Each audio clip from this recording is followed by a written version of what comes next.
Thank you all for joining this event. I am May Albiento, a research officer at ALNAP based in Manila, Philippines, and I'll be the moderator for today's event. And for those of you who are not yet familiar with ALNAP, it stands for the Active Learning Network for Accountability and Performance in Humanitarian Action. We are a global network for advancing humanitarian learning. If you go to our website, alnap.org, you'll find our help library, which is the largest living library of humanitarian knowledge and evidence. We also aim to create collaborative spaces to exchange insights, experience, and practical ideas. We seek to rigorously distill learning to help you make sense of the vast amounts of evidence available in the humanitarian sector. We produce research and guidance where there are gaps in humanitarian knowledge, and we regularly review and assess the humanitarian system to see how the sector is performing through the State of the Humanitarian System report. I invite you all to scan the QR code on screen if you want to sign up for our monthly bulletin. And so while we are waiting for more people to join, let's try to get a sense of who are in the room with us first. And we're going to use Mentimeter for this.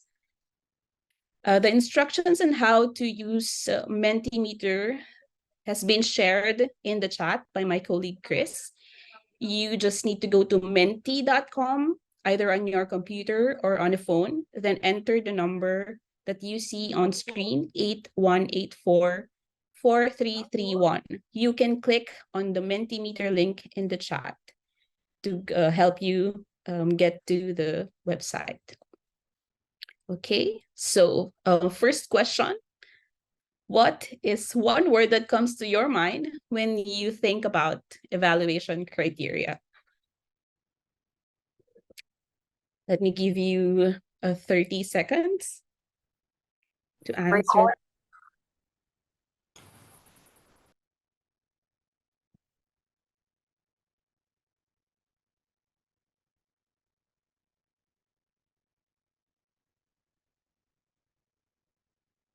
Okay. More? You have different answers from the group. So we're seeing standardization, measurement, parameters, comparability. It's not enough. There's quality, validation, indicators. Lots of, I think, varied answers on this question. Okay, now let's go on to the next question. How often do you use evaluation guidance in your work? So we have 5 answers here. Never, in the past when I was learning, but not now.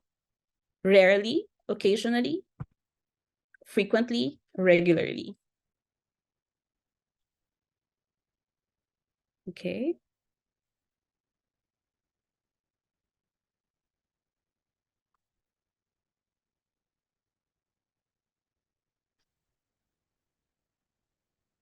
So most people are using it occasionally and regularly.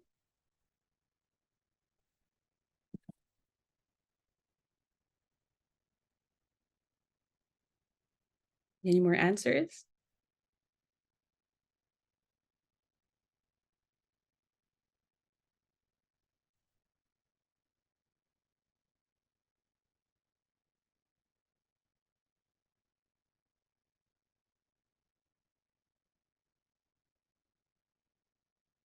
Okay, think of, so we have people use it for frequently and occasionally.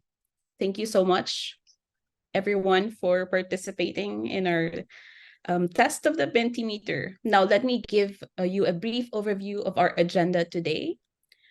First, we will listen to a short overview of our work to update our guidance on the evaluation criteria. Following that, you will have a chance to exchange with your peers and discuss some of the issues we're looking at for the update. And finally, we will end by explaining ways for you to stay engaged. And we encourage everyone to take the survey, which is available in English, French, and Spanish, with Arabic translation coming soon.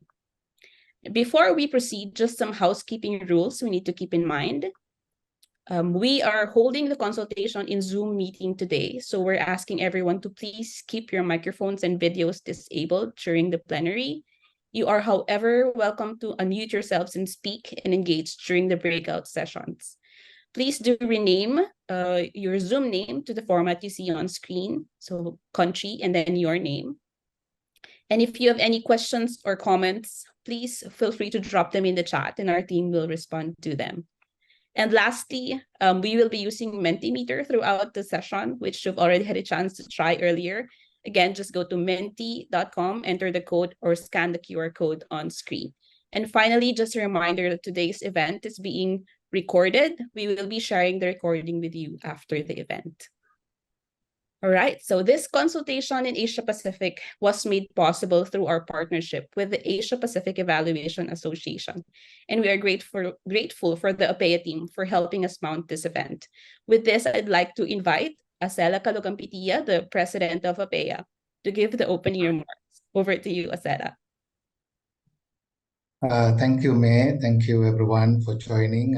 Good morning, good afternoon, good evening, wherever you are from today, and also great to have all of you in this consultation, the online consultation in Asia Pacific region. I'm really happy that we are having this consultation in this region, especially regarding new guidance in using OECD DAC criteria for the evaluation of humanitarian action. So I must thank ALNAP for having us, Asia Pacific Evaluation Association, as a partner. I must also thank Dorothy May Albianto for having this great collaboration with Asia Pacific Evaluation Association. She is very much involved in the evaluation culture promotion in the region. And we know that humanitarian work is very much challenged due to the different situation, ongoing situation in many countries. More evidence is needed to improve the lives of people in these countries and through humanitarian actions.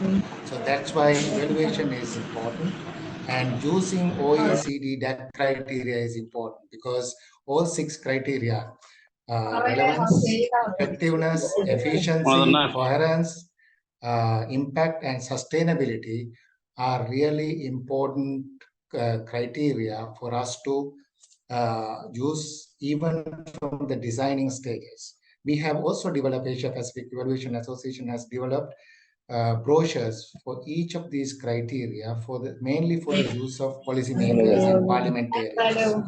Now, we see this as a next step and advanced step for us to work with other partners, including ALNAP, to promote this in humanitarian action. So with this note, let me also thank again and wish you all the best. This is not the final stage, because we are collaborating with ALNAP in our future activities as well. Very soon, ALNAP will be doing a workshop at APEA conference to be held in early December, and we will collaborate in future also to promote this work in the region as well as in other regions. Thank you very much, and all the best for the discussions, and looking forward to outcome of this consultation and the results of this consultation at the field. Thank you very much. Thank you so much, Acela. And now I'm going to hand over the floor to my colleague, Sarah Garby, to give us an overview of ALNAP's work on evaluation guidance. The floor is yours, Sarah. Thank you so much, May. My name is Sarah Garby. I'm a research fellow at ALNAP, and I'm the project lead on our work to update the OECD DAC criteria guide. Today, I will provide you with an overview of the revision process, as well as give a short overview of the results of the research we've undertaken as part of this process. Next slide, please. ALNAP's M&E guides are some of our most popular publications and have proven to have the longest lifespan. Our principal evaluation guide is our 2016 Evaluation of Humanitarian Action Guide, which is featured in the middle on this slide. But we also have specific guides on evaluating protection, real-time evaluations, and on using the OECD DAC criteria. Next slide. Our guide on using and applying the OECD DAC criteria was published in 2006, which is all of 17 years ago. It has stood the test of time surprisingly well, but since then language and concepts have changed, and as have definitions of the criteria themselves. As most of you probably know, the OECD DAC updated their definitions of the criteria in 2019. In other words, it is time for us to also revise this 26 guide. Next slide, please. So how are we undertaking this revision? We would very much like for this new guidance to be applied in practice and to be adapted to the needs of our members and users. Therefore, we decided early on that we would have to involve the wider evaluation community and design an inclusive process. Moreover, ALNAP prides itself on being evidence-based and rigorous. We therefore needed to gather evidence about the use of the criteria in theory and in practice. Keeping all this in mind, we designed the following process. First, we commissioned a literature review, looking not only at academic literature, but also at evaluation guidance from the UN, from NGOs. This literature review also included a review of humanitarian evaluations to see how the criteria are actually used in practice. We then embarked on an extensive consultation process with the humanitarian evaluation community, and we are organizing a number of consultation events, this being one of them.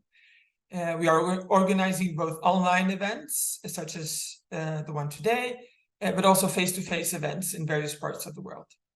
Furthermore, we have also launched a survey to gather even more views. Next slide, please.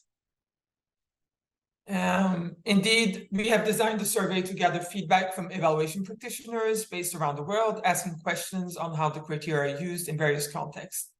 The survey has both a short option with general questions on practitioners' experience of the criteria, but also longer options with more technical questions for those wanting to provide additional feedback. As of today, the survey is available in English, French, and Spanish, and an Arabic version is coming very soon. So please feel free to go ahead and complete the survey after this event. And you see there's a QR code on the slide for you to easily access it. We will now take a look at some of the key findings from the review paper. And given how comprehensive the paper is, I will focus on only a small subset of issues. Next slide.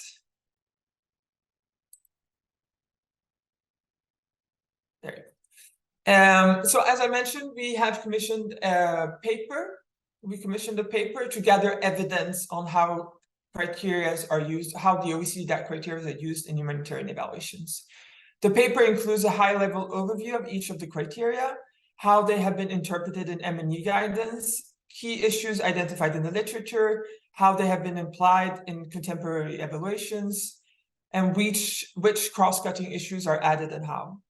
On our website, you'll be able to find both the full paper, which is quite long, so we've also published a summary of the paper. Translations of the summary will soon be available in Spanish, French, and Arabic. There's a QR code on the slide for you to easily access the summary paper.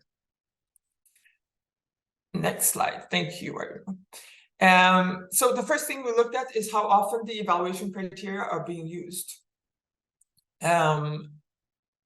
This graph that you see now on the screen is a graph showing how frequently each criterion is used from a review of 120 evaluations in ALNAP's help library. As you can see, the vast majority of humanitarian evaluations use the OECD DAC criteria, while some criteria are more commonly used than others. Effectiveness and relevance being the most used criteria. And effectiveness is really dominating the field, I would say. Next slide. Not only are the OECD DAC criteria widely used in humanitarian evaluations, as we just saw, but they have been proven to be very popular over time. And there are a number of reasons that may explain their widespread use. One of the reasons is probably their relative simplicity, that most practitioners are already trained to use them is another reason.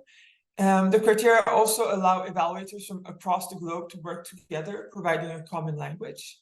And finally, they help improve the comparability of evaluation findings from across contexts.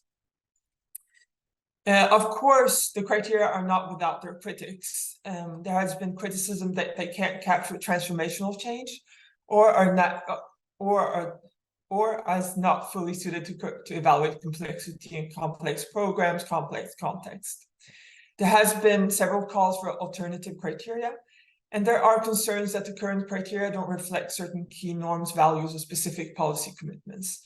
The SDGs, commitments on localization, or issues such as protection, human rights, gender, and so on.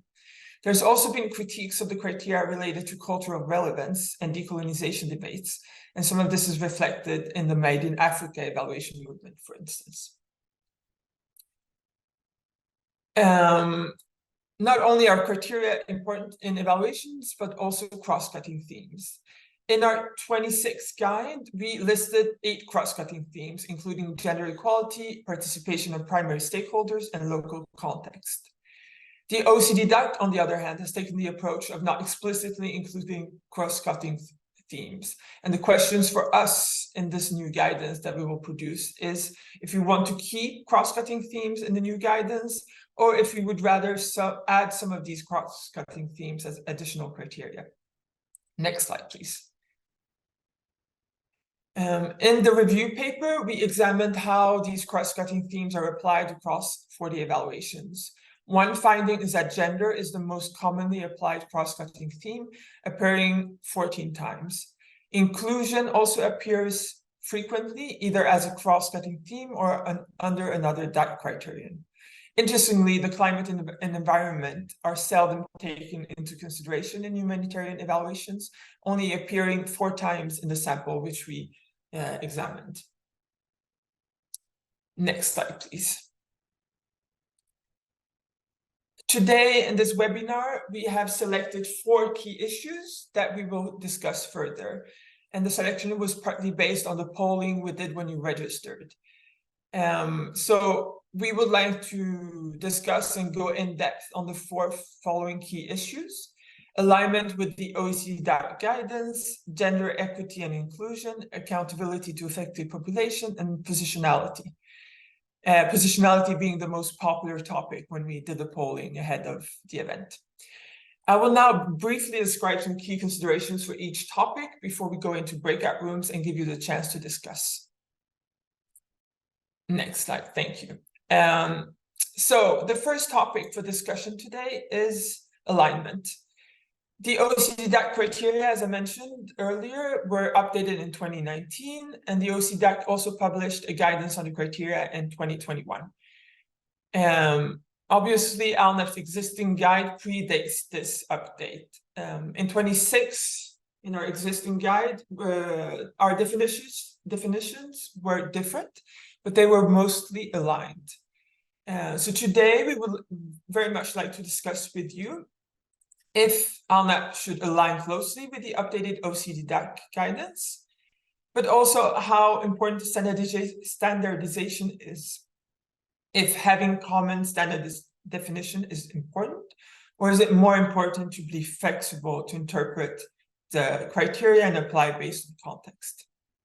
To get the discussion going a little bit already now, we have a Mentimeter question for you. So if you access menti.com using the code on the slide, you will find this question. Should revised ALNAP guidance align closely with the updated OECD DAC definitions?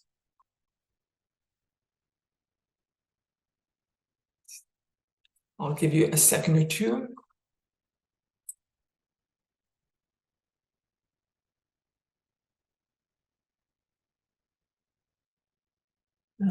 So we have a tight rate so far, fully aligned, and to some degree. So no votes for no alignment at all. What we have to some degree, it should be generally aligned, seems to be well ahead now in the polls. That's very interesting. I'll let you continue voting if you would like, but I'll move on to the next topic. And I see, yeah, to some degree is still ahead. Where you move, we can change slides. Thank you. So the next topic for discussion today is gender equity and inclusion. As I mentioned earlier, gender was one of the 8 cross-cutting themes in ALNAP's 2006 guide, and there's now increasing focus on inclusion and equity. Our question is, should these be addressed together in the new guidance? The review paper did show that gender diversity, inclusion, equity, and equality are the most applied cross-cutting themes. So our discussion questions for today are, should gender remain a cross-cutting themes, expanded with equity and inclusion? And if not, how should these issues be addressed in the guidance?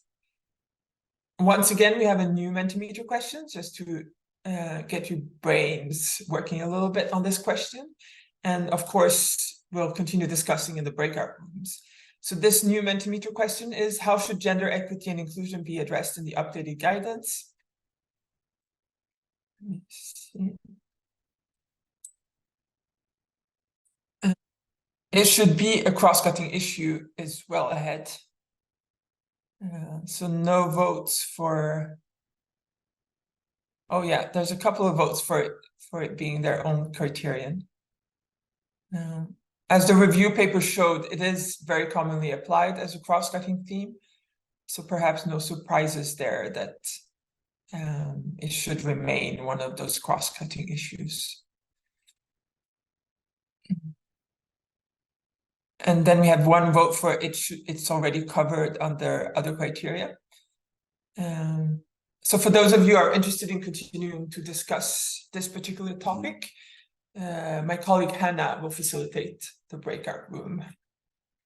Come back. We can continue to the next slide. So next topic, the third topic for discussion today is accountability to affected population. As I mentioned earlier, participation of primary stakeholders was a cross-cutting theme already in the 2006 guidance. And in the review paper, we found that accountability to affected population, participation, communication with communities were the second most applied cross-cutting theme. At the same time, the review of the Grand Bargain found that we had not seen any substantive impact despite efforts to improve participation and accountability to affected population. So there seems to be a need for greater efforts in that area. Today, we will discuss we propose the following questions for discussion. Is APEA, i.e. accountability to affected population, adequately being addressed in evaluations? And how should it be included in the guidance? Once again, we have a Mentimeter question to get the discussion going. Do you feel that accountability to affected populations is adequately being addressed currently in humanitarian evaluations? Let's see what you think.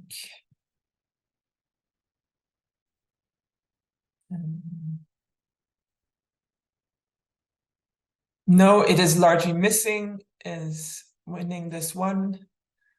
So there seems to be a majority of you that are thinking that it should be, that more emphasis should be put on accountability and evaluations.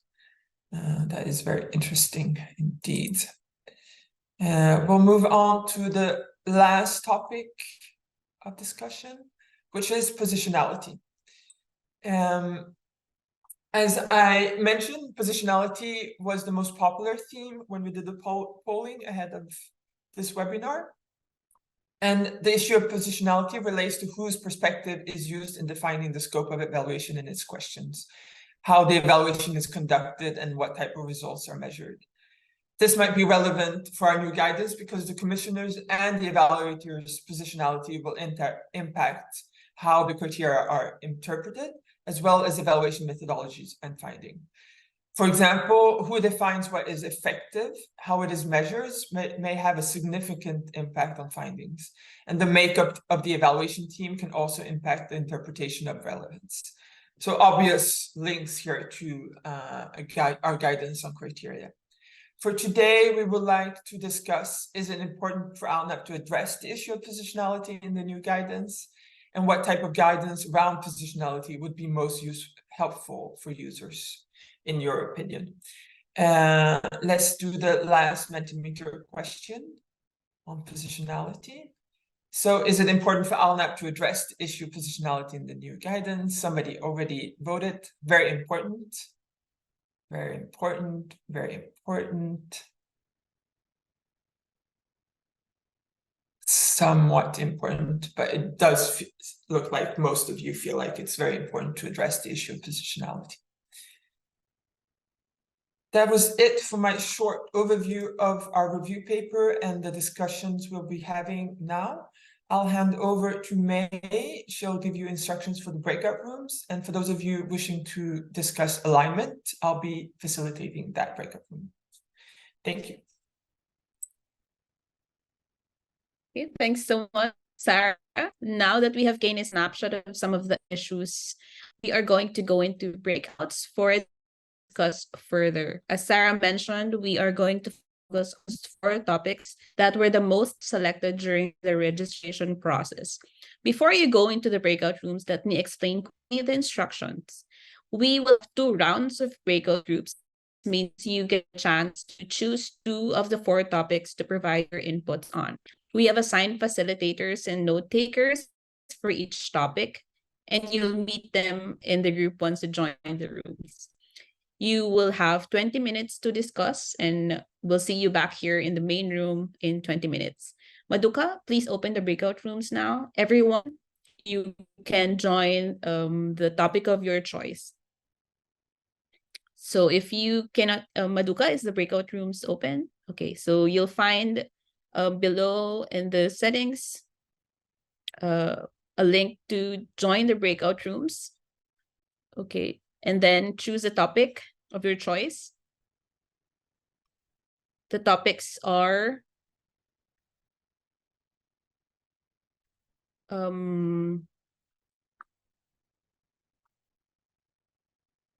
topic names are in the slide as well. So topic 1, we have alignment with the OECD DAC guidance. Topic 2, we have gender equity and inclusion. Topic 3, accountability to affected populations. And topic 4 is positionality. Please go ahead and go into the rooms of your choice.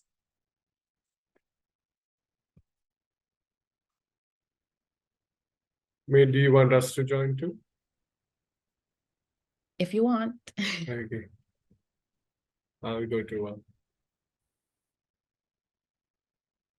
Okay, so we're now going to go to the second round of breakout groups for a chance to discuss further. So it's still the same instructions, but now you need to select a second topic. So if you were in the AAP in the first round, you now have a chance to go to the other 3 topics to give your inputs. And again, 20 minutes of discussion. We will all come back to the main room for the feedbacking portion.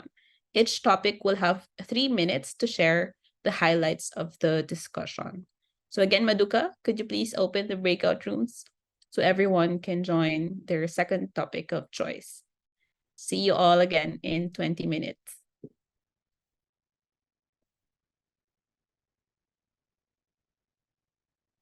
Okay, is everyone here now? Let me check. All right. Welcome back to the plenary. I hope you had a rich discussion in your groups. I was looking at the Jamboard earlier and reading very interesting points on all of the 4 topics. So I am now going to ask the facilitator from each group to feedback on what the discussion was about. You have 2 to 3 minutes to share the key highlights in your discussions.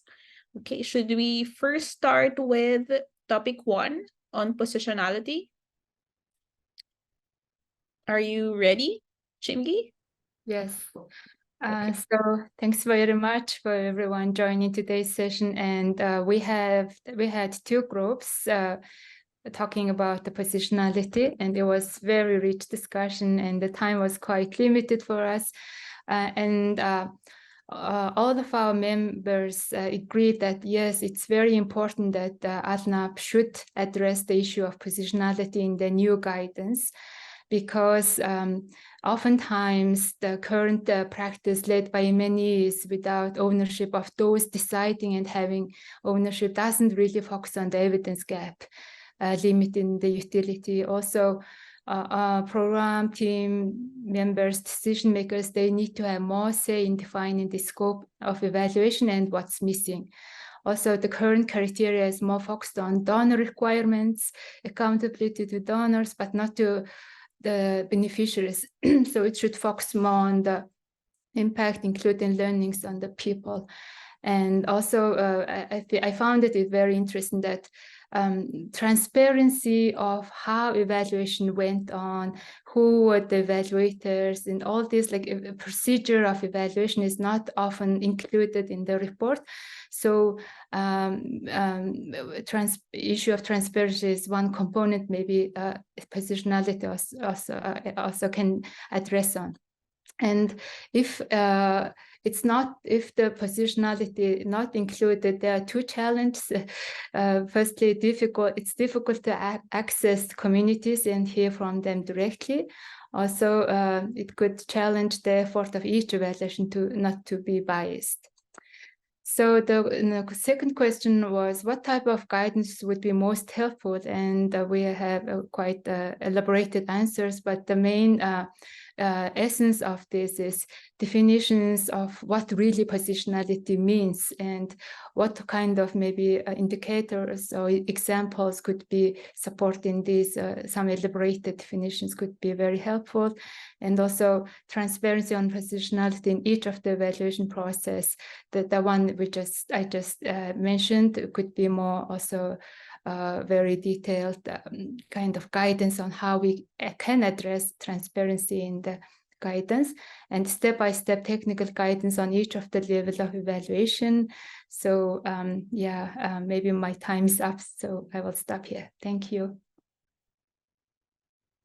Thanks, Shimgi. So yeah, I think that's a very, very interesting discussion around the need to address positionality in evaluations. Now we go on to the second topic, gender equity and inclusion. Sarah, I'm Hannah. Yes, hello, thank you. We had really interesting, rich discussions in my group as well. We had, I think, a larger support for having it as a cross-cutting theme, for gender equity and inclusion as a cross-cutting theme, as opposed to standalone criteria. But we had very compelling arguments on both sides of that. So it will be a tough choice. For cross-cutting, a lot of the participants felt that this was the way for it to be as light and as useful as possible as a criteria, so that we don't add additional burden, and so that it really gets given attention across all of the criteria areas. And also because it will be a constant reminder of how we might need to apply this. And people gave suggestions such as having sample evaluation questions that integrate GEI elements. One participant suggested that ALNAP could do an annual review of the integration of gender against the criteria, and to identify the extent to which it's happening. And there were other suggestions there as well that we'll be able to look at. Instead, on the standalone side, one participant gave a really interesting example of how, in a number of evaluations looked at in her organization, when it was a standalone criteria, the area of gender programming, it performed better, that there was a stronger performance associated with the with gender when it was looked at as a standalone criteria. It was given more attention, and that there's a risk of not giving it enough attention if it's cross-cutting, that it'll fall into the background and will not be given enough resource and attention within the evaluation. So there were a lot of different views on that. And again, for the actual adaptation and the guidance, there are a couple of ideas there. Two other really interesting perspectives of note was thinking about how we think of gender equity and inclusion in the management of the evaluation, in the design, and in the recruitment of the evaluators. So thinking about all the additional aspects to evaluation and not just the guidance and the use of the criteria, which may have a place there as well. And finally, when we are expanding beyond gender to look at inclusion and equity, the overall perspective of the groups I was with was that equity and inclusion, disability inclusion in particular, are not given enough attention. And there was one thought about whether these areas should be slightly separated out from gender, or what ways we could highlight them beyond just lumping it all together so that they can have a true importance, especially within the humanitarian context. Okay, that's it from us. Thank you for the participants' views.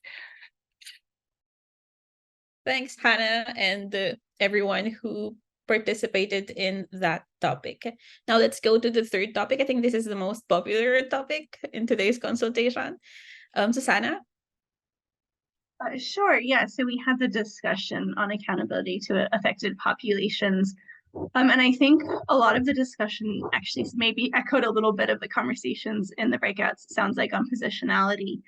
And maybe also the comments that Hannah had on the process of the evaluation being really important and thinking through the process from the beginning. So I think a lot of the participants did feel, somebody said that, okay, in evaluations, we focus a lot on impacts, but very little on the engagement with communities. That's not kind of the key focus in evaluations.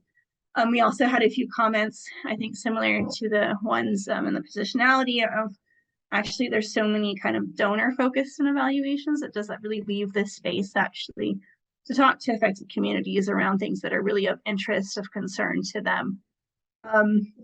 We also heard quite a bit that different organizations are taking quite different approaches. And so for some organizations, this is something that they've kind of built in, including into their regular monitoring, whereas others not at all. So I think the overall sense is that it's not getting enough attention, but that it's really varied, I think, across organization to organization.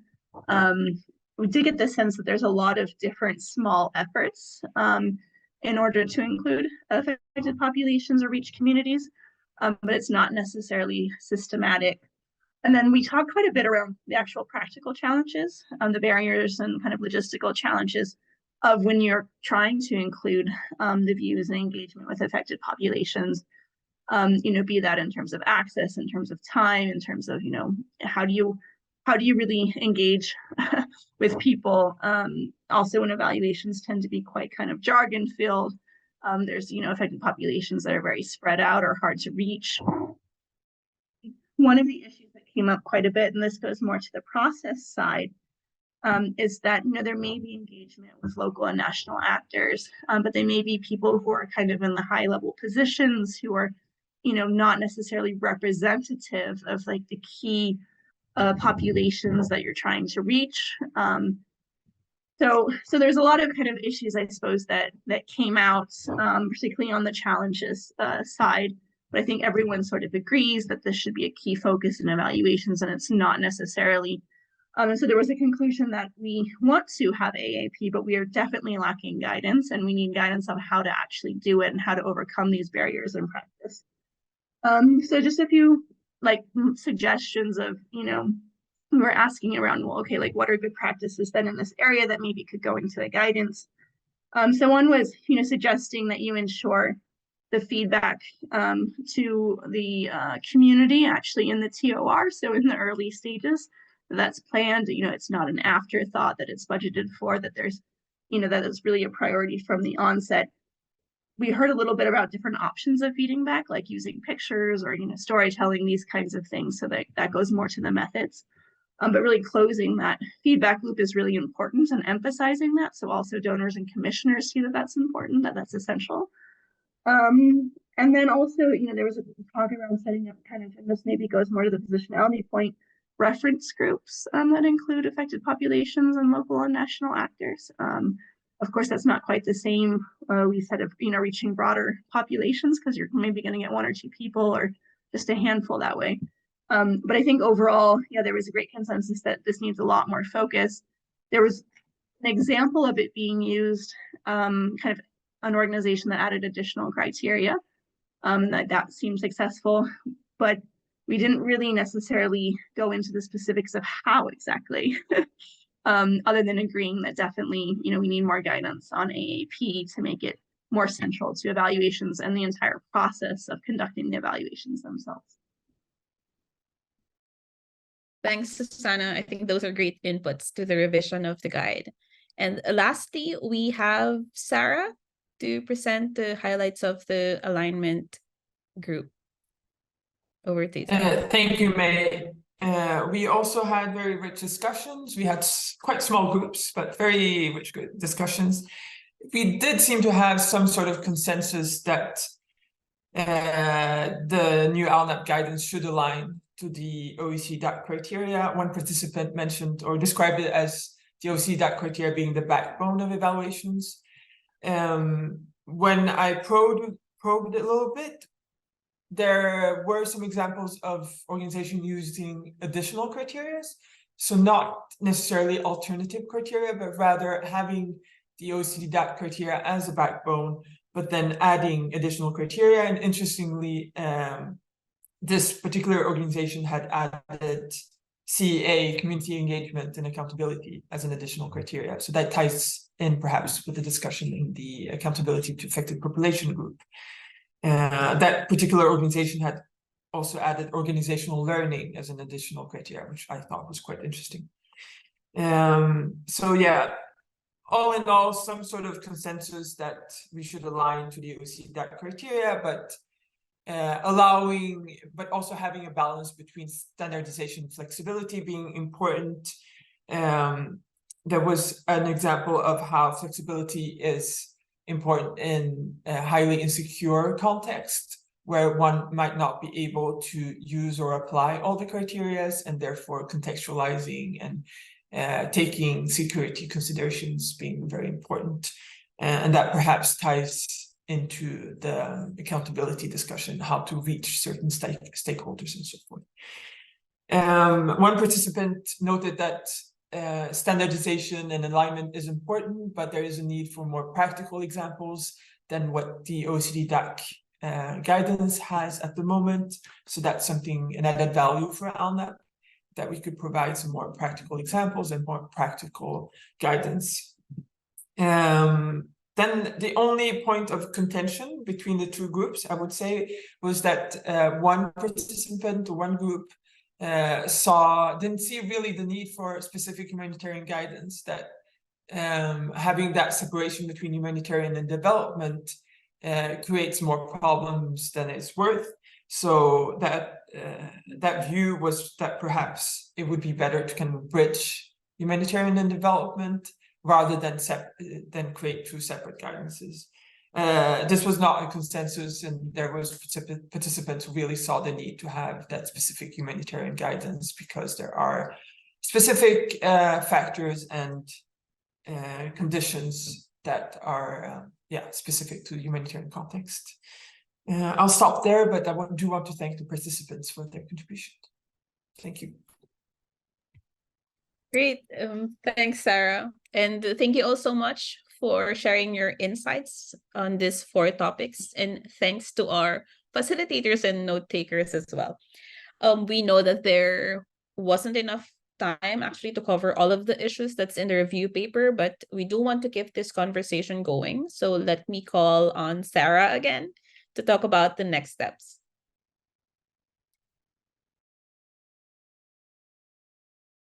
You're on mute, Sarah. You're on mute. Apologies, here I am. I was waiting for the slide. So if you want to engage further, there are several ways to engage. I would highly encourage you to take the survey. As I mentioned earlier, there are two options for the survey, one longer and one shorter. The shorter just takes 10 minutes. So that would be highly appreciated if you took the time to complete the survey. The review paper that I just shared a few excerpts from is available on our website. You have both the summary and the longer version. We have a few upcoming consultation events, so please follow us on social media or subscribe to our newsletter to get more information on those. And if you really want to share your views and feel like you have a particular perspective that you would like to share, it is very much possible to submit a blog for ALNAP's website on this topic. If you have other ideas, please feel free to contact us at evalcriteria@alnap.org. I do want to thank everyone who participated today for your valuable contributions to this discussion. And please keep following ALNAP and APEA's work on this matter. And for if any of you will be in Manila for the APEA conference, I will see you there. Thank you. Thanks, everyone. We will share a recording with you in the next couple of days. Have a good day.